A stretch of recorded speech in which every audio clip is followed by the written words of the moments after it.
ಮುಡಾ ಹಗರಣ ಕುರಿತು ಮುಗಿಯದ ರಾಜಕೀಯ ಯುದ್ಧ ಮಸಿ ಬಳಿಯುವ ಯತ್ನ ಎಂದು ಸಿಎಂ ಕಿಡಿನುಡಿ.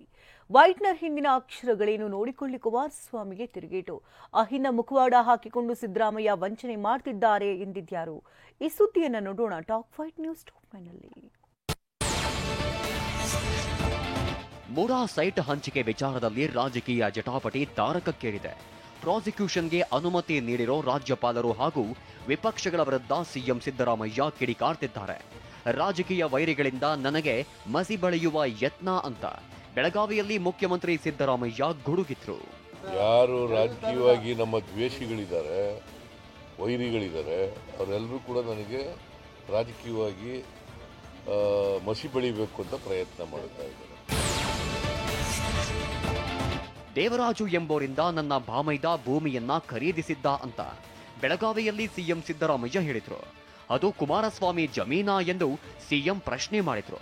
ಸೈಟ್ ಹಂಚಿದವರು ಯಾರು? ಮುಡಾ ಅಲ್ವಾ? ಅವಾಗ ಅಧಿಕಾರದಲ್ಲಿ ಇದ್ದವರು ಯಾರು? ಎಚ್.ಡಿ. ಕುಮಾರಸ್ವಾಮಿ ಬಳಿ ದಾಖಲೆ ಇದ್ದರೆ ಹೋಗಿ ಕೊಡಲಿ. ಮುಡಾ ಅಕ್ರಮದ ತನಿಖೆಗೆ ರಚಿಸಿರುವ ಆಯೋಗಕ್ಕೆ ನೀಡಲಿ ಅಂತ ಎಚ್.ಡಿ.ಕೆ ವಿರುದ್ಧ ಸಿಎಂ ಸಿದ್ದರಾಮಯ್ಯ ವಾಗ್ದಾಳಿ ನಡೆಸಿದ್ರು. ಕುಮಾರಸ್ವಾಮಿ ಅಂತ ಸುಳ್ಳು ಹೇಳತಕ್ಕಂಥ ರಾಜಕಾರಣಿ ಇಡೀ ದೇಶದಲ್ಲಿ ಯಾರೂ ಹುಟ್ಟಿರಲಿಲ್ಲ. ಈಗ ಮಲ್ಲಿಕಾರ್ಜುನ ಕೊಂಡ್ಕೊಂಡಿದ್ದಾನಲ್ಲ, ಅದು ಡಿಸ್ಪ್ಯೂಟ್ ಇದೆಯಾ? ಕುಮಾರಸ್ವಾಮಿ ಜಮೀನು ಅದು. ಏನಾದ್ರು ದಾಖಲಾತಿಗಳಿದ್ರೆ ಕುಮಾರಸ್ವಾಮಿ ಹತ್ರ, let him give the documents what ever he has. ನಮಗೆ ಕುಮಾರಸ್ವಾಮಿಯನ್ನ ಜೈಲಿಗೆ ಹಾಕುವ ಉದ್ದೇಶವಿಲ್ಲ. ಕಾನೂನು ಉಲ್ಲಂಘನೆ ಮಾಡಿದರೆ ಏನು ಮಾಡ್ತಾರೆ ಅಂತ ಬೆಳಗಾವಿಯಲ್ಲಿ ಸಿಎಂ ಸಿದ್ದರಾಮಯ್ಯ ಪ್ರಶ್ನಿಸಿದ್ರು. 100 ಸಿದ್ದರಾಮಯ್ಯ ಬಂದ್ರು ಬಂಧಿಸೋಕೆ ಆಗಲ್ಲ ಅಂದ್ರು. ಬಂಧಿಸಲು ಒಬ್ಬ ಕಾನ್ಸ್ಟೇಬಲ್ ಸಾಕು ಎಂದು ಹೇಳಿದ್ದೆ. H D. Kumaraswamy hit and run case ಇದ್ದಂತೆ ಯಾವುದೇ ಪ್ರಕರಣ ತಾರ್ಕಿಕ ಅಂತ್ಯಕ್ಕೆ ಕೊಂಡೊಯ್ಯೋದಿಲ್ಲ ಅಂತ ಬೆಳಗಾವಿಯಲ್ಲಿ ಸಿದ್ದರಾಮಯ್ಯ ಕಿಡಿಕಾರಿದ್ರು. ಕಾನೂನು ಉಲ್ಲಂಘನೆ ಮಾಡಿದ್ರೆ, ಕ್ರಿಮಿನಲ್ ಆಕ್ಟ್ ಮಾಡಿದ್ರೆ ಆಗೇನ್ ಮಾಡ್ತಾರೆ? ಅವ್ರೇನ್ ಹೇಳಿದ್ರು? ಸಿದ್ದರಾಮಯ್ಯನಂತವ್ರು 100 ಜನ ಬಂದರೂ ಕೂಡ ನನ್ನನ್ನ ಅರೆಸ್ಟ್ ಮಾಡಕ್ ಸಾಧ್ಯ ಆಗಿಲ್ಲ. ನಾನೇನ್ ಹೇಳಿದೆ? ಅರೆಸ್ಟ್ ಮಾಡಕ್ಕೆ 100 ಜನ ಸಿದ್ದರಾಮಯ್ಯ ಬರಬೇಕಾಗಿಲ್ಲಪ್ಪ, ಒಬ್ಬ ಕಾನ್ಸ್ಟೇಬಲ್ ಸಾಕು ಅಂತ.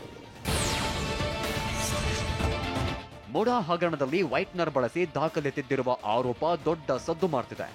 ವಿಪಕ್ಷ ನಾಯಕ ಆರೋಪಕ್ಕೆ ಸಿದ್ದರಾಮಯ್ಯ ತಿರುಗೇಟು ನೀಡಿದ್ದಾರೆ. ವೈಟ್ನರ್ ಹಿಂದಿನ ಅಕ್ಷರಗಳೇನು ನೋಡಿಕೊಳ್ಳಿ, ನಿಮ್ಮ ದ್ವೇಷದ ಕನ್ನಡಕ ಕಳಚಿಟ್ಟು ನೋಡಿ ಎಂದು ಸಿಎಂ ಟ್ವೀಟ್ ಮಾಡಿದ್ದಾರೆ. ಸ್ವಾಧೀನಪಡಿಸಿಕೊಂಡಿದ್ದ ಸಮಾನಾಂತರ ಜಮೀನಿನಲ್ಲಿ ಸೈಟ್ ಕೊಡಿ ಎಂದು ಪತ್ನಿ ಮನವಿ ಮಾಡಿದ್ರು. ವೈಟ್ನರ್ ಹಾಕಿ ಕಪ್ಪು ಚುಕ್ಕೆ ಅಳಿಸಿಕೊಳ್ಳೋದಕ್ಕೆ ಸಾಧ್ಯವಿಲ್ಲ. ಸ್ವಯಂ ಘೋಷಿತ ಕಾನೂನು ಪಂಡಿತರು ಈ ದಾಖಲೆ ನೋಡಿ ಏನಂತಾರೆ ಅಂತ ವಿಪಕ್ಷವನ್ನ ಸಿಎಂ ಕುಟುಕಿದ್ದಾರೆ.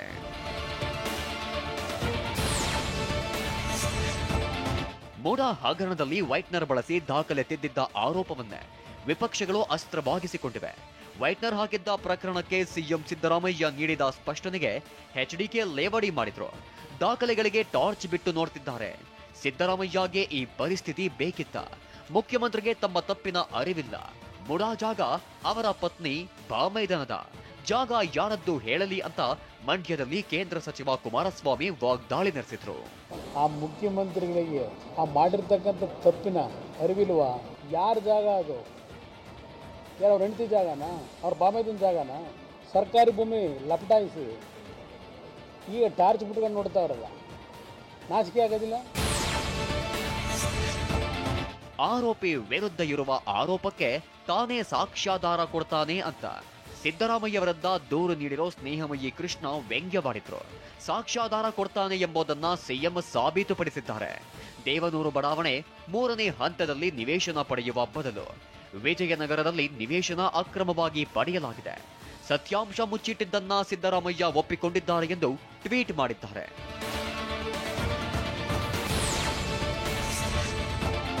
ಸರ್ಕಾರದ ಆಸ್ತಿ ಮುಖ್ಯಮಂತ್ರಿಯ ಅಪ್ಪನ ಮನೆ ಆಸ್ತಿನ ಎಂದಿದ್ದ ಅರವಿಂದ್ ಬೆಲ್ಲದ್ ವಿರುದ್ಧ ಎಚ್.ಸಿ. ಬಾಲಕೃಷ್ಣ ಆಕ್ರೋಶ ಹೊರಹಾಕಿದ್ರು. ಸಿಎಂ ಬಗ್ಗೆ ಅರವಿಂದ್ ಬೆಲ್ಲದ್ ಗೌರವಯುತವಾಗಿ ಮಾತಾಡಬೇಕು. ಬೆಲ್ಲದ್ ಇಂತಹ ಭಾಷೆ ಪ್ರಯೋಗ ಮಾಡಬಾರದು. ಇದು ಬೆಲ್ಲದ್ ಅವರ ಸ್ಥಾನಕ್ಕೆ ಗೌರವ ತರೋದಿಲ್ಲ. ಅವರಪ್ಪನ ಹಾಗೆ ಮಾತಾಡಲು ನಮಗೂ ಬರುತ್ತೆ. ಏನೇ ಟೀಕೆ ಮಾಡಿದ್ರು ಗೌರವಯುತವಾಗಿ ಟೀಕೆ ಮಾಡಲಿ ಅಂತ ಬೆಲ್ಲದ್ ವಿರುದ್ಧ ವಾಗ್ದಾಳಿ ನಡೆಸಿದ್ದಾರೆ. ವಿರೋಧ ಪಕ್ಷದ ಉಪನಾಯಕರಾಗಿ ಕೆಲಸ ಮಾಡ್ತಾ ಇದ್ದಾರೆ. ಅವರೇನೋ ಸಿದ್ದರಾಮಯ್ಯನವ್ರನ್ನ ಬೈದ್ಬಿಟ್ರೆ ನಾನು ಮುಂದಿನ ಮುಖ್ಯಮಂತ್ರಿ ಮಾಡ್ಬಿಡ್ತಾರೆ ಅಂತ ಕನಸು ಕಾಣ್ತಾವ್ರೆ ಅಂತ ಕಾಣಿಸ್ತದೆ. ಅವರಪ್ಪನಾಗ ಮಾತಾಡೋಕೆ ನಮಗೂ ಗೊತ್ತು. ಆ ಭಾಷೆ ಉಪಯೋಗಿಸಿದ್ರೆ ಅವ್ರ ಅಪ್ಪನ ಭಾಷೆ ನಾವು ಉಪಯೋಗಿಸ್ತೀವಿ.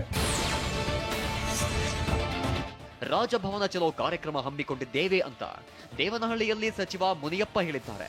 ರಾಜಕೀಯವಾಗಿ ಸಿದ್ದರಾಮಯ್ಯ ಮೇಲೆ ಷಡ್ಯಂತ್ರ ನಡೆಯುತ್ತಿದೆ.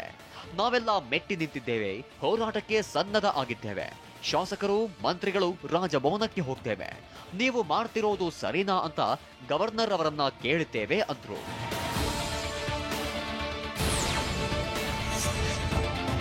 ಅಹಿಂದ ಮುಖವಾಡ ಹಾಕಿಕೊಂಡು ಸಿದ್ದರಾಮಯ್ಯ ವಂಚಿಸುತ್ತಿದ್ದಾರೆ ಅಂತ ಗಂಗಾವತಿಯಲ್ಲಿ ಶಾಸಕ ಜನಾರ್ದನ ರೆಡ್ಡಿ ವಾಗ್ದಾಳಿ ನಡೆಸಿದ್ರು. ಅನಾಮಧೇಯ ಹೆಸರಲ್ಲಿ ನೂರಾರು ಸೈಟ್ಗಳನ್ನ ತೆಗೆದುಕೊಂಡಿದ್ದಾರೆ. ಮೂಡಾದಲ್ಲಿ 4,000 ಕೋಟಿ ಹಗರಣ ನಡೆದಿದೆ. ಇದೇ ಸಿದ್ದರಾಮಯ್ಯ ಡ್ಯಾನ್ಸ್ ಮಾಡುತ್ತಾ ಬಳ್ಳಾರಿಗೆ ಆಗಮಿಸಿದ್ರು. 2 ಸಲ ಅಧಿಕಾರಕ್ಕೆ ಬಂದಿದ್ದಾರೆ. ಹಾಗಾದ್ರೆ ಲಕ್ಷ ಕೋಟಿ ಎಲ್ಲಿ ಹೋಯ್ತು? ಕೆಟ್ಟ ಕರ್ಮದಿಂದ ಸಿಎಂ ಸಿದ್ದರಾಮಯ್ಯನವರು ತಪ್ಪಿಸಿಕೊಳ್ಳಲು ಆಗೋದಿಲ್ಲ ಅಂತ ಆಕ್ರೋಶ ಹೊರಹಾಕಿದ್ರು. 1,00,000 ಕೋಟಿ ಲೂಟಿ ಮಾಡಿದ್ದಾರೆ ಅಂತ ಹೇಳಿ ಆ 1,00,000 ಕೋಟಿ ಹಣ ನಾನು ರಿಕವರಿ ಮಾಡಿ ಬಡವರಿಗೆ ಮನೆಗಳು ಕಟ್ಕೊಡ್ತೀನಿ ಅಂತೇಳಿ ಹೇಳಿದ್ದಂಥ ದೊಡ್ಡ ಮನುಷ್ಯ ಸಿದ್ದರಾಮಯ್ಯನವರು. ಇವತ್ತು ಆ 1,00,000 ಕೋಟಿ ಎಲ್ಲಿಗೋಯ್ತು?